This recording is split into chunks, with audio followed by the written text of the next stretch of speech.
حامدن و مصلین اما بعد، محترم صدر مجلس، میرے مشفق استاد فضیلت الشیخ عرفان سلفی ثم المدنی حفظہ اللہ، شہر پٹنہ سے تشریف لائے نائب امیر جماعت اہل حدیث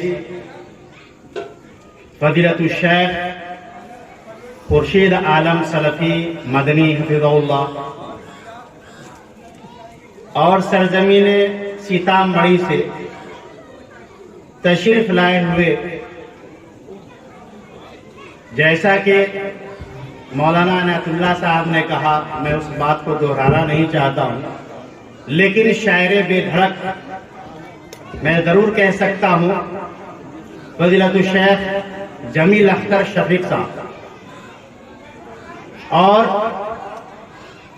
سابق اے ڈی ایم جناب آزاد صاحب اور دور دراز سے تشریف لائے ہوئے مہمانان گرامی، اور اسٹیج پر بیٹھے ہوئے جن حضرات کا میں نام نہیں جانتا ہوں، بحیثیت مہمان تشریف لائے ہیں، وہ تمام حضرات آپ کے سامنے ظاہر سی بات ہے، میں مقرر کی حیثیت سے نہیں اسٹیج پر کھڑا ہوا ہوں، ڈر یہ بھی ہے کہ ہاں سے چھوڑ دوں تو مائک پلٹ نہ جائے، یہ الگ پریشانی ہے۔ مولانا عنایت اللہ صاحب جوہر اصلاحی بار سمیدہ ایک مردم خیز آبادی والی بستی ہے، اس میں انہوں نے معہد السلام التعلیمی کی بنیاد ڈالی ہے۔ ان کا کام تھا بنیاد ڈال دینا، اور آپ کی ذمہ داری ہے اس ادارے کو ہاتھوں ہاتھ لینا۔ اگر آپ نے ایسا نہیں کیا، مولوی ہونے کے ناطے کسی نے بغاوت کی یا حسد کیا، اور یہ دینی ادارہ اگر کسی طریقے سے کمزوری کا شکار ہوا تو اس کا ذمہ دار کون ہوگا پتہ ہے آپ کو۔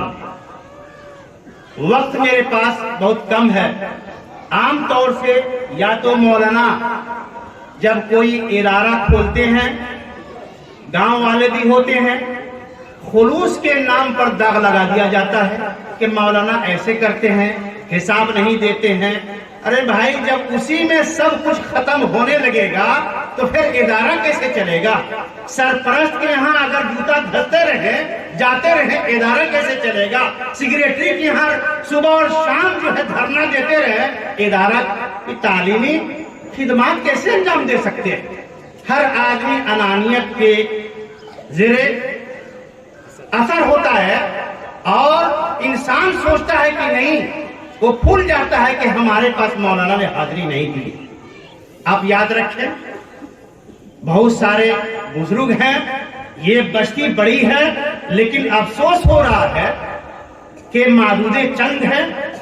اگر یہی کہیں ڈھول تاسا والا اگر کوئی ناچ بجانے والا ہوتا، اپنے اپنے کندھے پر لوگ چھوٹے سے بچے کو رکھے اور اگلی صفوں میں اگلی سیٹوں پر بیٹھے۔ اور کہنے کو تو ہم اہل حدیث ہیں، لیکن ہماری حالت کچھ اچھی نہیں ہے۔ ہر جگہ کہیں نہ کہیں ٹانگ کھینچنا، آگے کرنا، پیچھے کرنا، یہ چیز ٹھیک نہیں۔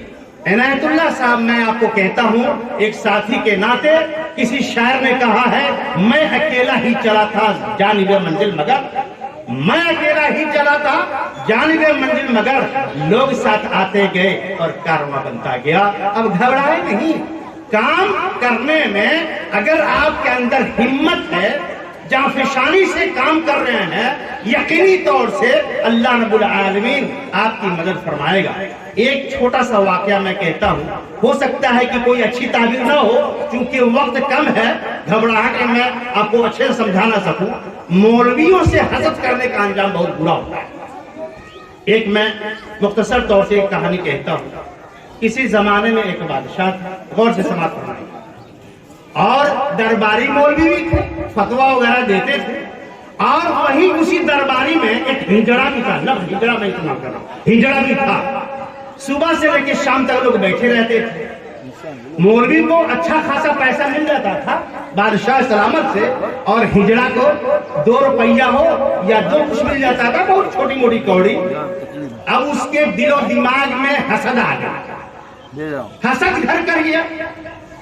اس نے لوگوں سے یہ کہا کہ مولوی عجیب ہے، کچھ جانتا بھی نہیں ہے، اور بادشاہ سلامت شام کے وقت بہت ہی زیادہ دکھنا دے دیتے ہیں۔ حسد کے مارے وہ چاروں محلے میں چاروں طرف، حتیٰ کہ بادشاہ کو بھی وہ کنوینسنگ کیا اور بادشاہ کو اس کے خلاف کر دیا۔ بادشاہ نے کہا کیوں ایسی باتیں کہتے ہو؟ ہجڑا نے کہا کہ آپ کے پاس جو بیٹھا ہے نا، اس سے میں سوال کروں گا، اگر واقعی اگر مولوی ہوگا تو یقینی طور سے جواب دے دے گا۔ کہا کہ ٹھیک ہے، مولانا کو بلایا، کل ہو کے دربار میں ہجڑا بھی آ گیا۔ کہا کہ ٹھیک ہے، یہ ہجڑا کہتا ہے، بادشاہ نے کہا مولوی صاحب سے اگر اس کے 3 سوال میں اگر آپ نے جواب دے دیا تو واقعی آپ مولوی ہیں، اور نہیں تو آپ 0/0 میں کچھ ہے ہی نہیں۔ کہا ٹھیک ہے، سوال کرو۔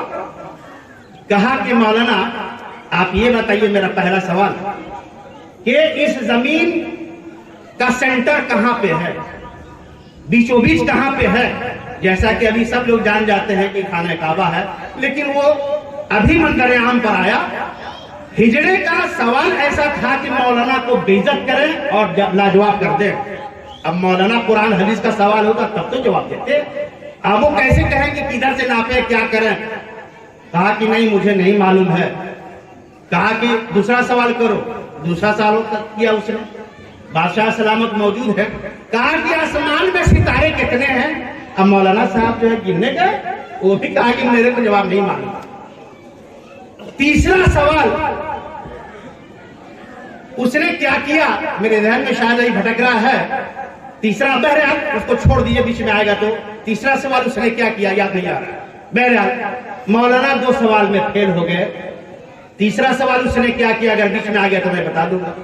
اب مولانا بے بس، بادشاہ سلامت نے کہا کہ یہ تو ہجڑا کہتا ہے کہ آپ کے پاس کچھ نہیں ہے، آپ 0/0 مولوی ہیں، کچھ جانکاری نہیں ہے، اگر آپ نے جواب نہیں دیا تو میں آپ کو پھانسی پر لٹکا دوں گا۔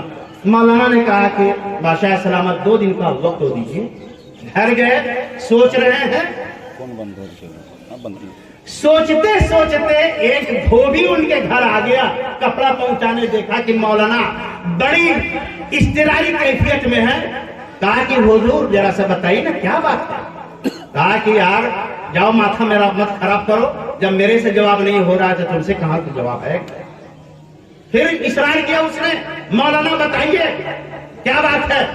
تو اس نے، مولانا نے 3 سوال بتایا، میں نے جو ہی بتایا، تیسرا میرے ذہن میں اچانک نکل گیا ہے۔ تو کہا کہ آپ آرام سے جائیے، سوئیے، میں جواب دوں گا۔ حقیقی عجیب بات ہے، میں مولانا ہوں، مجھے جواب نہیں، دھوبی یہ جواب دے گا؟ کہا کہ آپ جائیے، آرام سے چین کیجیے۔ کل ہو کے بادشاہ کے حاضر مولانا موجود ہوئے تو دھوبی نے مولانا کو یہ کہہ دیا تھا کہ آپ بادشاہ جب پوچھیں گے کہ کیا ہوا تمہارا جواب، تو آپ کہہ دیجئے گا کہ چھوٹے موٹے سوال کا جواب ہم نہیں دیتے ہیں، یہ سب تو میرا دھوبی نوکر چا کر دے دے جب تک ہم پہنچ جائیں گے۔ جب آیا مولانا، آیا دھوبی آیا، اس نے کیا کیا، گدھا پر سوار ہو کر وہ اندر محل میں داخل ہونا چاہا۔ حارثین نے روکا کہ تم کہاں جا رہے ہو، یا تو پرمیشن ملتی نہیں اور تم گدھے کے ساتھ جا رہے ہو، زبردستی کہا کہ نہیں، بادشاہ سلامت کے بعد میں گدھے پر چڑھ گیا۔ آخر کار میں گدھا والا پہنچا، دھوبی مولانا کے پاس حاضر ہوا، سوال و جواب کا سلسلہ شروع ہوا۔ دھوبی نے، ہجڑا نے جیسے بادشاہ کے سامنے سوال کیا تو مولانا نے جھٹ سے کہہ دیا، ارے یار یہ سب چھوٹے موٹے سوالات کا جواب ہم لوگ نہیں دیتے ہیں، یہ سب میرا دھوبی ہے، حجام ہے، نوکر یہی دے گا، یہ دھوبی سے پوچھو جواب دے گا۔ وہ بھی چونک گیا۔ ہجڑا نے کہا، تیسرا سوال یاد آ گیا مجھے، میں جملہ مترجمہ کے طور پر کہہ دے رہا ہوں۔ تیسرا اس کا سوال یہ تھا کہ اس دنیا میں مرد کتنے ہیں اور خواتین کتنے ہیں وہ بھی اٹکا دیا. کیسے کون کاؤنٹ کر کے بتائے گا بھائی؟ تیسرا یہ آیا دربار شریف، سوالات ہوئے، مولانا نے کہا کہ دھوبی جواب دے گا. دھوبی سے سوال جب ہجڑے نے کیا، بادشاہ سلامت جس کرسی پر بیٹھے ہوئے تھے، جب دھوبی نے جواب دینا پہلا سوال کا جواب کہ دنیا کا جو بیچو بیچ کون ہے، تو اس نے ایسے بتا ناپا اپنا وہ جو سٹکا ہوتا ہے گدھے کو جو مارتا ہے، کبھی ادھر بچھاتا تھا، کبھی ادھر بچھاتا تھا، کبھی ادھر ناپتا تھا، کبھی ادھر ناپتا تھا، اور کہا کہ ٹھیک بادشاہ جہاں بیٹھے ہوئے ہیں وہی سینٹر ہے پوری دنیا کا. اگر تمہیں یقین نہ ہو تو تم ناپ کے دیکھ لو. آپ وہ تو خود پھنس گیا، کہا کہ نہیں ٹھیک ہے جواب، ٹھیک ہے جواب، ٹھیک ہے. دیکھتے رہیے. دوسرا سوال کہ آسمان میں تارے کتنے ہیں؟ اور دھوبی نے کیا کہا؟ گدھے کی دم پکڑ کے، چونکہ اس کے بال موٹے اور لمبے ہوتے ہیں، گدھے کی دم کو پکڑ لیا اور کہا کہ دم کے علاوہ گدھے میں جتنے بال ہیں اب گن کے دیکھ لو، جتنے ہوں گے اتنے ہی تارے. اب کون گنتا بھائی؟ حضور کی حالت خراب. کہا کہ نہیں حضور یہ بھی جواب ٹھیک ہے. اب سب سے فنٹاسٹک جواب اب سنیے سوال کا کہ اس دنیا میں مرد کتنے ہیں اور عورتیں کتنی ہیں. تو دھوبی کیا کرتا تھا؟ 1 2 3 4 5 6 7 8 10 تک گنتی شروع کرتا تھا، پھر شروع کرتا تھا 1 2 3 4 5، یعنی ایسے ہی 10 بار کیا. بادشاہ نے کہا کہ کیا کر رہے ہو جی، خالی گنتی کر رہے ہو 2 4 5 6. کچھ وقفے سے اس نے جواب دیا کہ حضور میں تو سب کو اپنے من میں گنتی لگا کے لائن لگا کے گنتی کر رہا ہوں، لیکن یہ ہجڑوا جو ہے نا، کبھی اس میں اس لائن میں بھول جاتا ہے مردوں والے میں، کبھی عورتوں میں بہت ڈسٹرب کرتا ہے، اس کو مارنے لگا وہیں پہ. ہر پٹ مارا. بادشاہ نے کہا کہ کیوں مار رہے ہو؟ حضور کیا کر رہی، بہت ڈسٹرب کر رہا ہے گنتی میں، کبھی مردوں کی لائن میں بھول جاتا ہے، کبھی خواتین کی لائن میں بھول جاتا ہے. اس کو جب تک ہم ہر پٹ نہیں ماریں گے تب تک کاؤنٹنگ صحیح ڈھنگ سے ہو ہی نہیں سکتی. اور کہا کہ نہیں حضور سب کچھ جواب آپ کا صحیح ہے. تو مولانا کو جو ہے اور جو ہے تحفہ تحائف دیے گئے اور اس ہجڑے ذلیل کو رسوا کر کے دربار سے نکال دیا گیا. تو یہ ایک چھوٹی سی مثال ہے.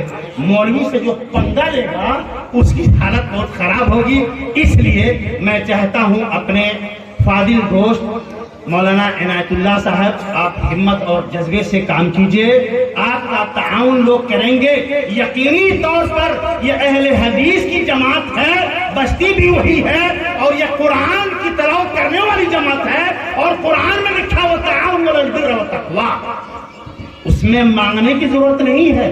جہاں دیکھو اگر کوئی نیک کام کر رہا ہے سائل سوال بھی نہ کرے، اگر آپ سے ہو سکتا ہے دامے درمے سکھنے آپ مدد کریں، تبھی آپ پکے قرآن کے شہدائی ہوں گے. میں انہی چند باتوں کے ساتھ پھر میں مولانا عنایت اللہ صاحب کا شکریہ ادا کرتا ہوں کہ انہوں نے ہمیں دعوت دی. اور میں بھی پٹنہ میں ایک ادارہ چلاتا ہوں، معہد ام المؤمنین عائشہ صدیقہ، اور ایک اسکول بھی ہے عثمان بن عفان.